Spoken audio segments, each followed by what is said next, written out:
Good morning সবাইকে, welcome to my another new recipe.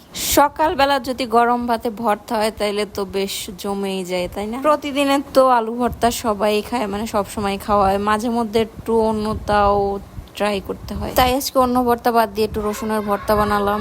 ও পাশে আমি অল্প আছে মরিচ আর রসুনটা ভাজতে বসাই, এই পাশে পেঁয়াজগুলা ভালো করে কুচি কুচি করে কেটে নিচ্ছি।